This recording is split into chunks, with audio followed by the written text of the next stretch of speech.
Hello and welcome to the World of Intelligence, an open source intelligence podcast brought to you by the Jane's Intelligence Unit.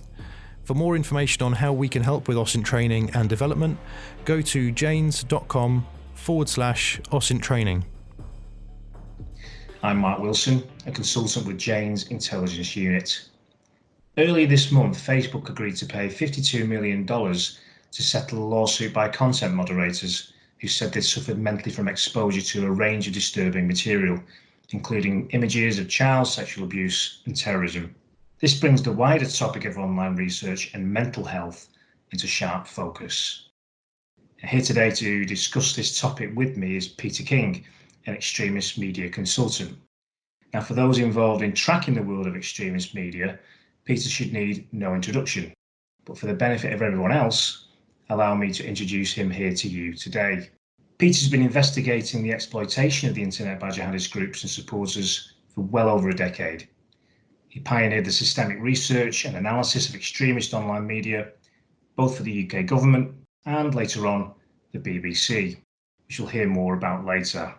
Since leaving the BBC, Peter has gone on to be a consultant, helping others understand extremist online messaging, with a particular focus on Islamist extremist use of new technologies. Peter's also developed expertise in building resilience to the effects of exposure to distressing content and has developed a range of interventions to help protect teams involved in this work. Peter, thanks for joining us. Thanks very much for having me, Mark. It's great to be here. Excellent. So, online research and mental health. I guess it's a poignant week to talk about this, with it being Mental Health Awareness Week in the UK this week. First question, where did all this start for you? Was there a particular moment in your career where these two areas came together? Yes, there was really. And this dates back to 2004. So I'd been by this stage a kind of journalist for about 5 years, first worked for AFP and then the BBC. But the moment when this all happened for me was when I was working at the Foreign Office for a year and a half. And this is when I first started looking at jihadist content, Arabic language jihadist content online. And I'd only been in the job for, I think, less than a week when I was exposed to my first beheading video. Obviously, something that most people would want to try and avoid. But it was part of my job. I had to watch this. It was the time of the hostage crisis when there was a UK citizen who'd been taken hostage in Iraq during the Iraq War. And eventually he had his head chopped off, and I had to watch the videos of them, which were kind of pretty nasty. Now at the time, only having been in the job for a week, I didn't really have much of a kind of framework for understanding this. So it did have quite an impact on me at the time. And that's where it all, my first experience with it kind of in at the deep end, as it were. Yeah. And did you find at the time that was kind of hitting you on a regular basis? So I was looking mainly at, back in those days, there was actually kind of like less of a relentless stream than there is now of propaganda, partly because it was kind of mediated through a bit more old-fashioned technology, so through online discussion forums. So it wasn't quite, the impact in terms of quantity wasn't as high as it is now. But and also the quality of the videos was much more grainy,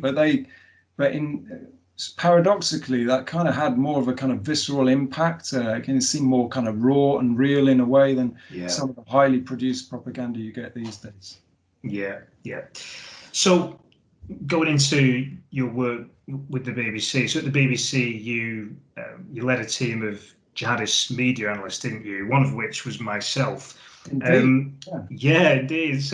And this team was really at the hard end, wasn't it, in terms of viewing distressing material?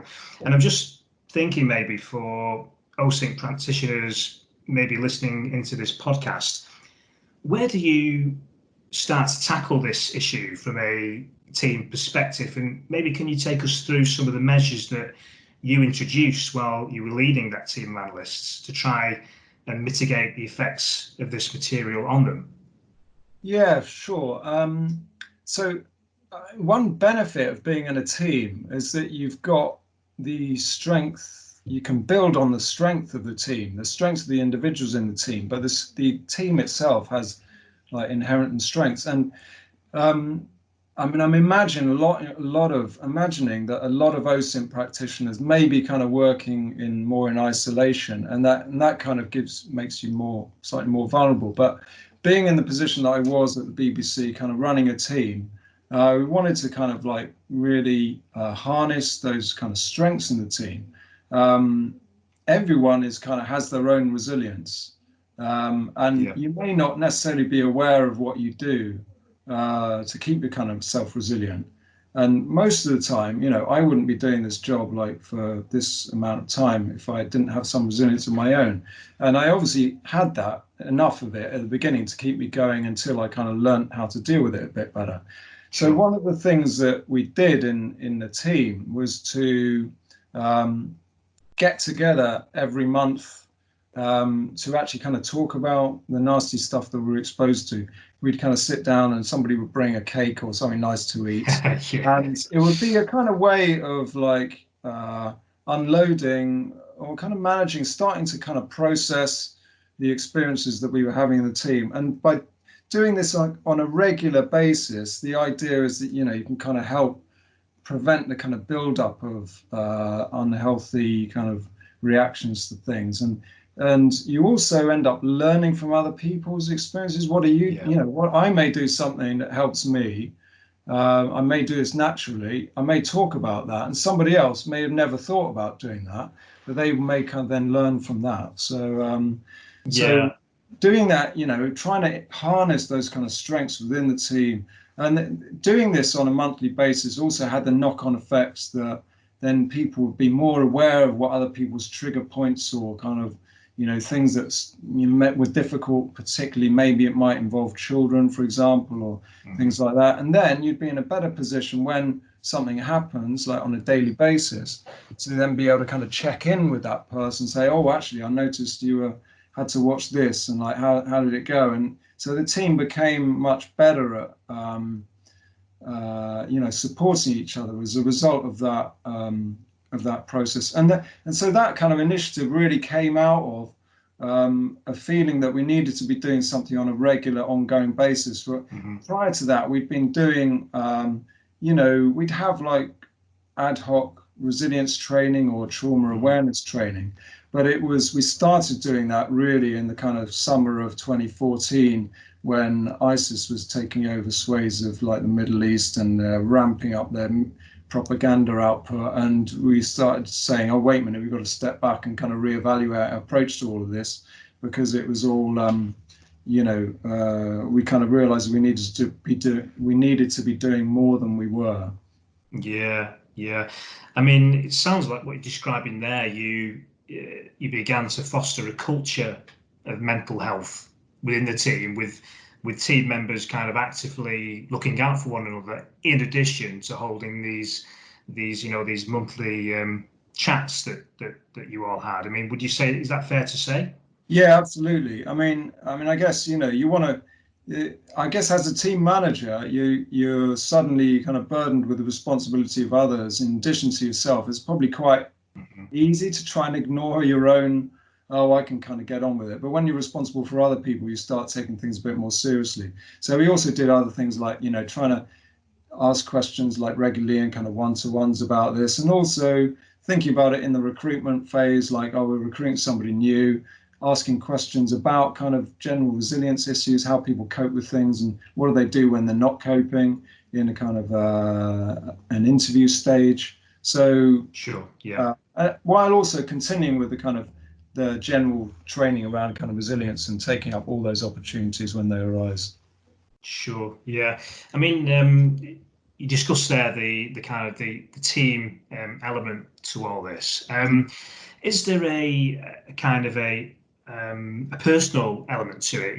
In terms of, can an individual, say you are, like you described, an OSINT practitioner on your own somewhere, and you don't have the benefit of having a team alongside you, is there kind of something you can do to kind of protect yourself from any type of content, not just extremist media, but any type of distressing content. And is there anything you can do on a personal level? Absolutely. I guess there's a range of things, but for example, probably the simplest interventions may be quite kind of basic and low tech. For example, like if you've got to watch a video, try and like minimize the screen to kind of reduce the impact on you. Turn the audio off, like, unlinking the audio and the video. If you've got to listen to the audio, only listen to the audio. If you really need to look at an image, maybe don't play the video, look at stills from it. Do some of that kind of. And you see that kind of starts to take back a bit of control as well over what you're being exposed to, because a lot of the problem with this is we kind of feel impotent. We're faced with this suffering of other people, and we're miles away, the other end of an internet line, and we kind of you can end up feeling, oh, this is terrible, like there's nothing I can do about it. So at least doing some little things like that can just help kind of take back a bit of control and a bit of agency into your own hands. And other things like, it can be quite easy to just get addicted to looking through the internet and trawling for this, that, and the other. So just, again, another thing you can do to kind of take back control is just to kind of stand up and walk away from the computer screen. It might seem a pretty simple thing to do, but actually in practice it can be quite difficult when you're kind of really getting into those little wormholes and burrows and like rabbit warrens of like doing OSINT. So actually just kind of trying to take things back into your own hands, like step up, walk away from the screen, it can kind of have like huge beneficial impacts. And I can kind of actually remember some occasions when I've had to watch something really nasty, but the feeling of kind of like, I kind of done my bit of work and then just kind of like walking away from it. And I just kind of had this kind of feeling of like, all this stuff draining out of me, as it like quite a positive feeling, as if, that's gone now, and I can walk away from it. I mean, it doesn't mean you can do anything necessarily about the suffering, and there's, that's a separate thing. Sure. I mean, I think that's such an important point, especially for in the current environment with a lot more folks working from home. It's so important, isn't it, to try and set yourself up a safe space in which to do this type of work. So it's not the type of thing you should be, checking on your phone just before you go to sleep in your bedroom or first thing in the morning. You know what I mean? You've got to kind of try and put limiters on both sides of it and take a bit of control. And actually, it's interesting you said in terms of techniques as well. Take for example a YouTube video. I always found that hovering over the progress, the progress bar on a YouTube video, you hover over that and you get like little thumbnail images, don't you, of what the video is going to show. And I always thought that was it might not be 100% foolproof, but it always kind of gives you an idea of what may be coming on that video in a few minutes, which kind of helps you prepare yourself for it. Gives you that little space to prepare for it. Yeah. I mean, one thing for me as well. I mean, I guess when we talk about distressing material, it's images, isn't it? Videos that come to mind. I mean, I can share one of my personal experiences. For me, it was more about sounds rather than images that had more of an effect. So I remember I reported on one of the Islamic State's Flames of War videos, and as you'll know, Peter, I mean, these videos, they had an almost Hollywood-esque level of production quality to them, and honestly, the production quality was that high. It reminded me of a Marvel superhero movie or something like that, and along with all the usual gory visuals you got with these videos, sometimes in this particular video in particular, IAS included some quite disturbing sounds in there, and I won't go into too much detail, but just let's say they involve swords, and these sounds, they came out of nowhere, and they totally caught me off guard. So there wasn't much I could do to avoid it, and it actually wasn't until a few days later I realised the video was actually having an effect on me, and I was actually watching a separate video, and suddenly I realised I didn't actually feel too good, and well, actually at that point, I actually had an avenue to deal with that because of some of the measures that yourself and other team members had brought in. So I basically went and talked to another colleague about that experience, Yeah. and it kind of got it off my chest. And actually, the effect was immediate. I felt better Yeah. pretty quickly. But I guess another question to you is, I guess, is there a one size fits all for this? It's probably the answer is no, right? I guess different things work for different people. Would you say? Absolutely, definitely, and that's why I was so lucky to be in that team where you can learn from other people as well. But definitely, one size does not fit all, and different people will have different ways of dealing with things. Different people will be affected in different ways by things as well. But one thing which I guess is kind of common is that this idea of the dose effect of this trickle of things on a daily basis. There's some studies done that suggest, amongst journalists actually, a study done that suggested that the dose effect and the regular viewing of things had more of an impact than the actual extremity of the individual items. Right. So, and this also kind of like speaks to the need for like regular kind of processing of things. And if you're able to kind of do that as you go along, as you just described, then it will prevent things from building up, because it's quite one kind of response you can have, an unhealthy response to all of this is to kind of ignore it. There's some kind of thinking that's gone into something called compassionate mind training, which is like based around like the idea about how you deal with suffering. And like all of this work we're talking about is about, we're exposed to suffering, whether it's kind of other people's, suffering that we're witnessing. And there are you can either kind of cut off from that and ignore it and try and avoid it and, hide away from it, or the kind of more healthy way to deal with it is what's kind of called a compassionate response, which is kind of noticing this suffering, but also like making a commitment to do something about it to, alleviate and prevent it. Now, in theory, that sounds great. Now, in practice, how does that actually work?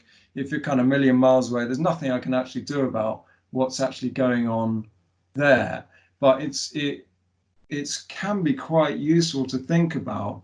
That one of the things that, in terms of the theory, that really stood out for me early on was this thing about a strong sense of purpose. And actually, if you kind of understand why you're doing a job, and you can, I'm doing it for this reason, it's kind of like benefiting for this purpose, in a way, it's my small part, my small way of doing something about it. And that can kind of really help just to kind of come to terms with it. And conversely, the times when I've had the most serious impact on myself from seeing things is when I know that I didn't have to see it, or when I didn't have to experience it. And I can kind of remember the feelings of feeling kind of quite angry, or like, well, what's going on? Or you're not able to kind of process it in the same way as usual, because there's no context for seeing that. I didn't have to see that. Why is that in my mind? Like, there's no reason for it. And you feel kind of quite grieved at that. But knowing that, well, I'm doing this for a specific purpose, it's my job, like I'll get so much else out of my job in addition to this, it can kind of really take you through a long way. And so the other thing I just want to mention about kind of like suffering is that it's kind of easy to kind of like respond to other people's suffering, but it's kind of harder to kind of actually, we suffer ourselves as well.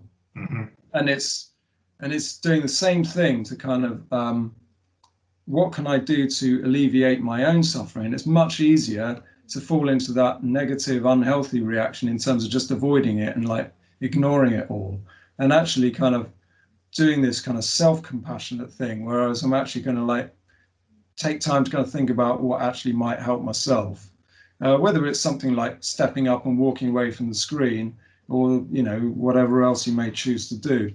It's just from an individual's point of view, it's really important just to kind of notice how you're feeling about things. And it's really easy to go on autopilot and not notice these things. So kind of having that monthly kind of session gives you a kind of bit of a chance to step back, but also try, if you're on your own, just try and find things to kind of build into your routine somehow or other, chance to kind of step back and just take notice, because it's only once you actually notice things, suddenly you sit there and think, actually, my body feels really tense. I had no idea. How long have I been feeling like this? Maybe for years or decades. But it's only when you actually start to notice it that you can then even have a chance of doing something about it. And it might be very difficult to kind of like start taking those steps, but at least it's a positive step. Yeah, exactly. And from what you're describing there, there's a range of actual, practical responses that you can undertake, that you can actually have, help you in your jobs, in your lives, basically. But as you said, one size doesn't fit all. So what I may do, like qigong or something, which is a kind of Chinese internal martial art, may not be appropriate for somebody else. Sure. Or so it's difficult to kind of you don't want to kind of like preach to other people about what the best thing to do is. No, because it may not be appropriate. Aside from all the kind of practical responses that you've laid out there, Peter, is there any theory underpinning approaches in this area? Is there like a theory of resilience? Is there a theory of trauma? I mean, can you share any of your insights in that and how that works? Yeah, sure. So some of the, I've talked already about a couple of things. The strong sense of purpose, like that was one of the things that really stood out for me was in the first ever kind of bit of trauma awareness training that I went on, was this idea of a strong sense of purpose can get you through a long way, and this understanding that, so there's various models of resilience, and this is one that kind of crops up in a lot of them. Right. This purposefulness, having a sense of purpose. Another one is social support. So having being having people to talk to about things, or that kind of team session was partly kind of derived from that, getting together and kind of sharing things. There's a whole load of stuff around kind of neuroscience about how the brain works, which is really helpful as well. So if you can understand how the brain's evolved, then it kind of helps you to not beat up on yourself about feeling bad about things, because basically the brain's evolved in such a way that this is a natural reaction to all this stuff that we're being exposed to. You've got quite a primitive brain, which has three kind of systems in it. So like a threat system, you've got which keeps you away from danger.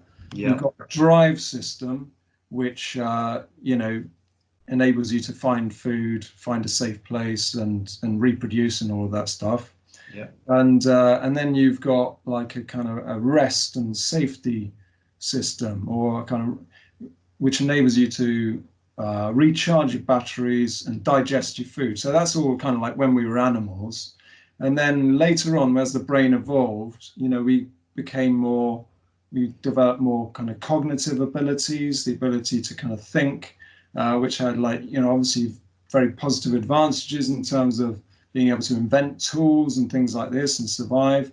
But that new brain also has some negative aspects when it kind of interacts with the primitive brain. So you then start ruminating with this, ability to kind of ruminate and think too much about the threats. So if you're kind of in a job where you're exposed to things that are a bit stressful, whereas a cat, for example, if you see a cat, like it's maybe see another cat and it screams out and its hair goes on end and it looks really stressed out. And then 10 minutes later, it's forgotten about it and it's purring on, the sofa. It's totally forgotten about it, and it's great because it hasn't, got the same rumination as we do. Right, got it. And so it's, and then you've got that kind of potential for like, your threat system is like dominating all of your, all of your life basically. And how do you go about doing that? And you can go about doing that by trying to kind of cultivate in a way the other side of which is like looking after yourself, or the kind of the safety system, the self-care, and the rest and the digest bit of it. Yeah, excellent. Obviously, Peter, you've conducted online research in the extremist media space for quite some time now, and that's obviously gone from looking at just websites in the early days to ever more visual social media platforms today. And I just wonder, what's your take, Peter, on social media here in terms of the role that plays in the effect of content on researchers?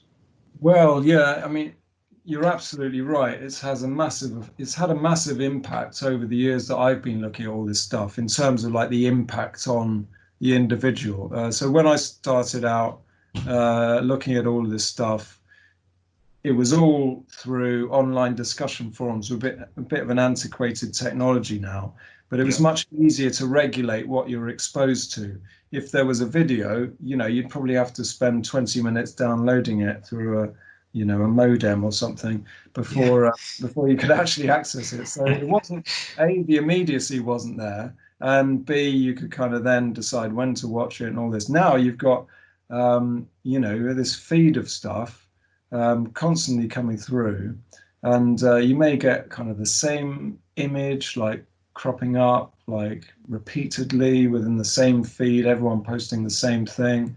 You basically can't there are ways of kind of filtering out images, but then you have to kind of weigh that up against, can I actually do my job properly without seeing all these images?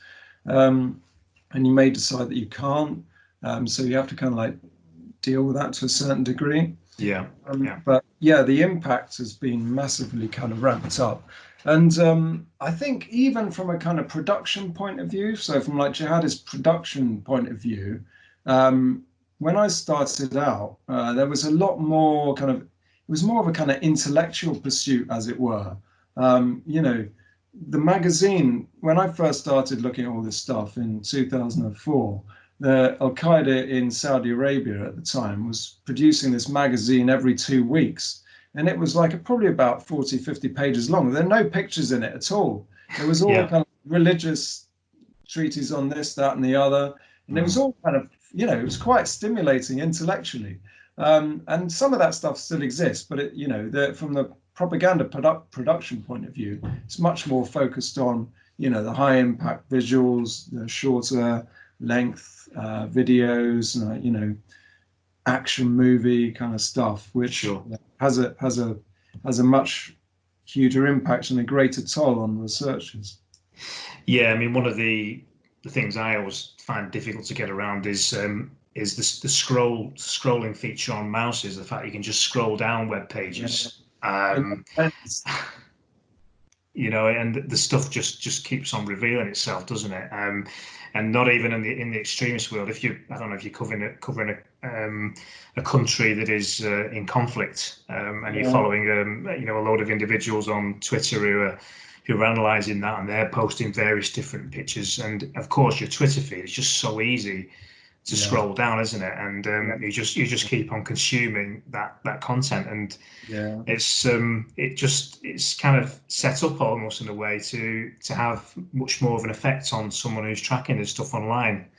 But I just wonder, just for those listening in who are perhaps involved in maybe managing teams of individuals engaged in this type of work, what do you think, Peter? What do you think are some of the general signs to look for in, say, team members that might be struggling with what they're seeing? And I guess what some of the actual initial steps you could take in that regard? Yeah, sure. I mean, there are a lot of different signs that people might display. And so probably the most useful thing to say is that to look out for any change in people's normal behavior. And so that kind of like encompasses, whether somebody's usually an introvert or whether somebody's usually an extrovert. You can't, sometimes being withdrawn may be a sign that somebody's not reacting well to something. But then if they're usually withdrawn and like introvert anyway, then it's obviously not a sign. Um, you know, so you've got to kind of judge it against. So having a good understanding of your kind of team members in the first place is a good start. And obviously kind of learning more about kind of people's triggers and things like that also helps being able to kind of spot what those triggers are. I mean, just within our team, you could, because we kind of got better at spotting those signs, as you mentioned yourself, somebody came and spoke to you about, oh, how was that? And you were able to kind of talk to them about it. Or maybe it was the other way around, you were able to kind of approach them.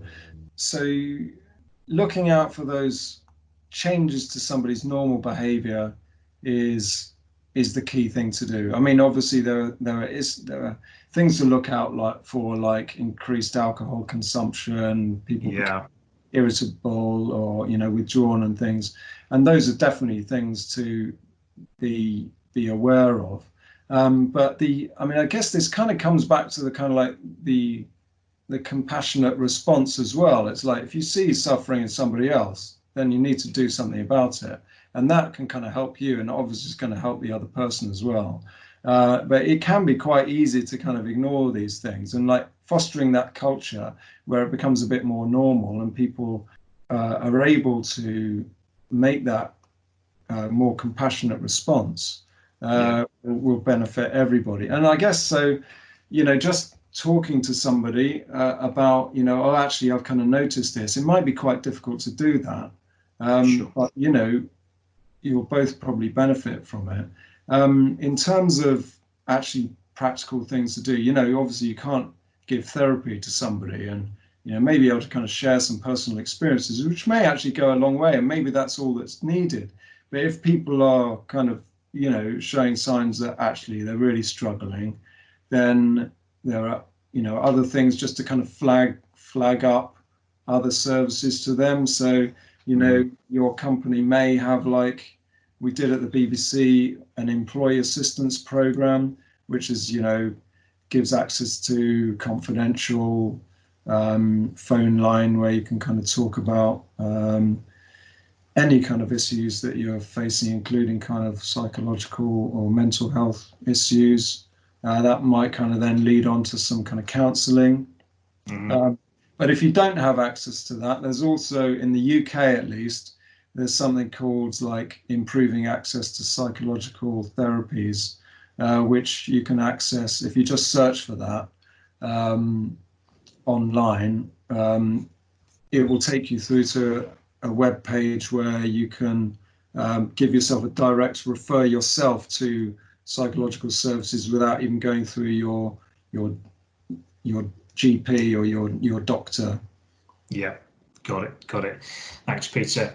Kind of just broadly linked in with that, just in terms of some of the challenges in this area. One of the challenges we found in the Jane's Intelligence Unit, particularly looking at extremist media, comes when you find it hard to even understand the logic of the ideology that you're encountering. Because sometimes I've felt personally that's helped me in the past. I'll give you an example. Islamic State ideology, for example. Now, obviously, don't agree with it. If you look at it, basically, it's the use of extreme violence to achieve, in the end, what is a political goal. If you kind of strip it all away. But if you compare that to some of the more extreme or even more ultra extremist ideology we've been seeing, so some of the Satanist ideology that we've seen mixed with sections of the extreme right wing, for example, for that type of extremist, the end goal is the violence. It is basically about delivering more and more evil into society. So how do you even begin to understand that with the aim of protecting yourself from it? I mean, maybe there is no answer to that. Maybe you've just got to kind of, watch it and do your best using the practical approaches you've outlined. But what do you think about protecting yourself from that type of content, Peter? Yeah, it can be very difficult. And another thing that springs to mind is also, if your job involves like looking at kind of child sexual exploitation images and things like this, which, unfortunately some people's jobs do. And like, how do you kind of square that? It's like, glad that I don't have to look at that, but there are ways of kind of even dealing with that level of material. I think it comes back to, again, understanding kind of your own sense of purpose and what your own values are and what the benefit of your job is. And hopefully you've kind of got a strong sense of, well, actually, I'm doing this for a good purpose. And, to be frank, if you don't believe in what you're doing, it may be a sign that you should be looking to do something else. Yeah. And you wouldn't want to like encourage somebody to stay in a job where actually it's kind of screwing them up. So that's an important thing to bear in mind at the end of all this. We kind of have a responsibility to ourselves as well. But if you do have a strong sense of purpose, actually, it'll probably kind of help you through that an awful lot. Also, the other things we talked about, like talking to other people about it and just kind of airing your own, being aware actually that I can't understand these people's where they're coming from, is just kind of vocalizing that and being able to kind of, actually, that's why I find this difficult. And it's kind of, as I said before, it's kind of, you can get on autopilot and not question things. And it's really important just to kind of step back, say, how am I feeling?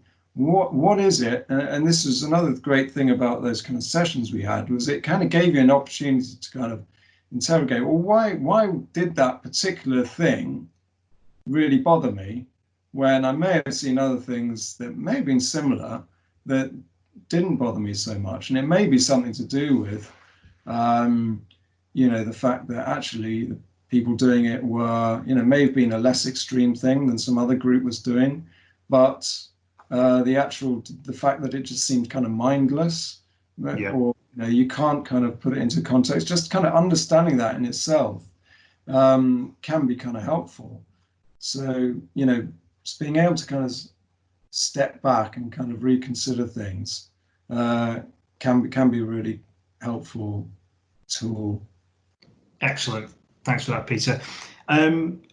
Moving on, what's your experience of the general level of organisational understanding of this issue? Mental health and open source research. I mean, without naming any names, I mean, generally are organisations in this area aware of the need to protect their staff, and is the commitment there, do you find?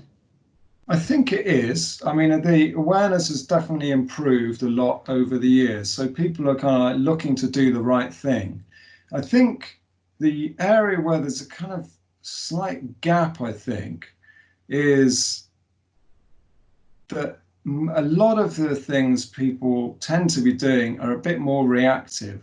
What do we do when there's a problem? Or like, how do we, offering kind of counseling, for example, is great. But in a way, you want to build these things in ahead of time. So you're kind of taking much more of a kind of preventive approach than a kind of reactive approach. Obviously, everyone knows prevention is better than cure.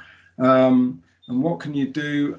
And I guess it's, you can kind of draw a parallel with any kind of job that involves physical danger. And you wouldn't think of kind of sending somebody into that job without the proper kind of protective equipment. Like if you're doing, CBRN work, like chemical whatever, you'd be wearing a full, rubber suit or whatever. If you're kind of in an NHS hospital at the moment, you've got kind of the right personal protective equipment. And, if you go onto a building site, you're wearing a hard hat. But we're not so much geared towards giving people the right protective equipment for kind of the mental health dangers. And so trying to kind of build in some of those interventions is an area which I think is a bit lacking in some organizations potentially.